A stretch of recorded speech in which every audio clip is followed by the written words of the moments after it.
Саламатсыздарбы, урматтуу көрүүчүлөр, дагы бир жолу муфтий Максат Ажы Токтомушевди колдогон митингчилер бүгүн мына азыр улуттук коопсуздук мамлекеттик кызматынын алдынан өкмөт үйүн көздөй келе жатышат. Жөө митингге чыккандардын санын айта турган болсок, бул жолду 100дөн ашуун тургундар чогулушкан. Азыр өкмөт үйүнүн алдында булар өздөрүнүн ойлорун айтабыз деп атышат.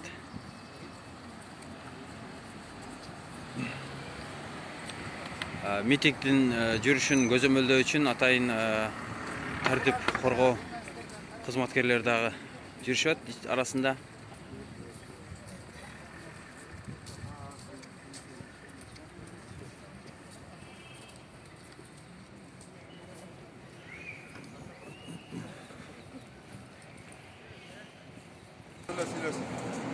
Başka var, sizlerden masa var. Yok, baytık var orada. Başka detay, çok da gidiyor.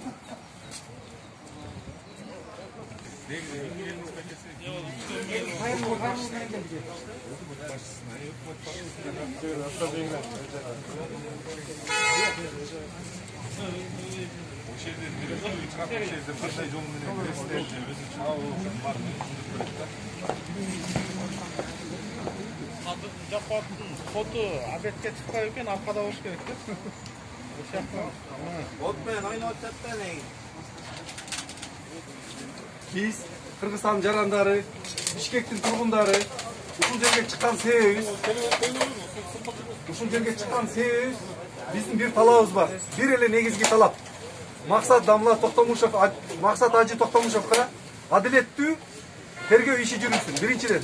Экинчиден, аны үй камакка чыгарсын. Себеби ал бир преступник катары, же бир террорист катары, же бир кандай бир кылмышкер катары бул кишини мынтип камап койгонуна биз бардыгыбыз наразыбыз.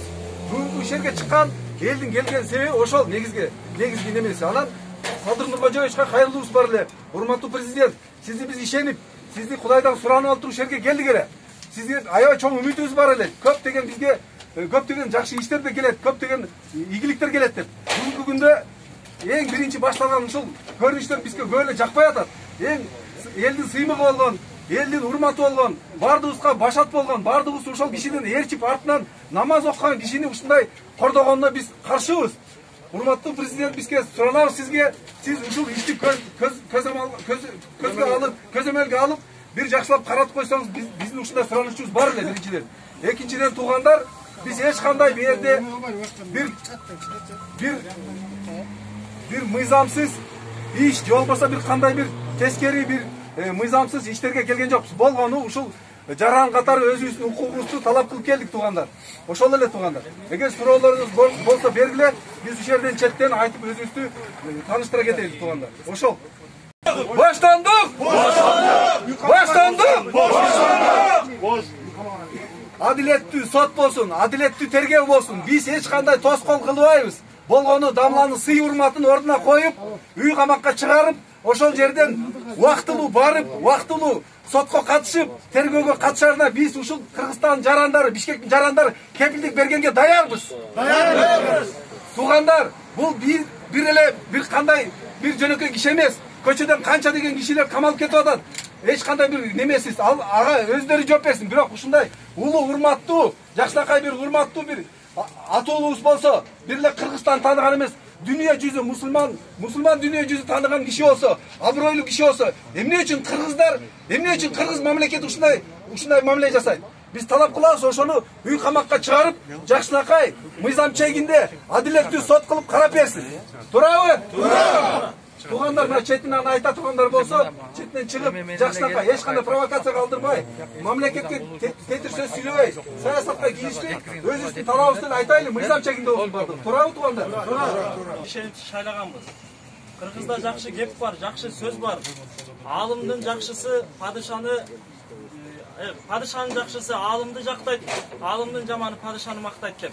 Биз сизге ишенебиз, сиз жакшысыз, сиздин ак, таза экениңизге ишенебиз. Бирок бизге өзүбүздүн муфтийибизди чыгарып берип коюңузду суранабыз. Дагы интернеттен көрүп ар кандай комментарий жазып аткан кыргыз халкыма bir кайрылуум бар эле, урматтуу кыргыз элим. көп комментарийлерди окудум. Чубак ажы ушундай камалдын бул коррупционер деп көрбөй билбей айта бербейли. Урматтуу кыргызстандыктар, кимде ким Чубак ажыга урматтуу кыргызстандыктар, кимде ким Чубак ажыга ыйман келтирген болсо ал өлдү. Максат ажы деле Кудай эмес, Чубак ажы деле Кудай эмес. Булар диндин өкүлү. Биз буларды сыйлап алалы. Чубак ажыны барктап, убагында сыйлап албадык эле. Мына турмуш алып койду. Баарыбыз бир күнү кетебиз. Баарыбыз ошол жака бир күнү бара турган жерибиз ошол. Ошондуктан ушу Максат ажыбызды урматтын ордуна коюп, бардыгыбыз сыйлап алалы деген ушундай бир кайрылуу бар эле.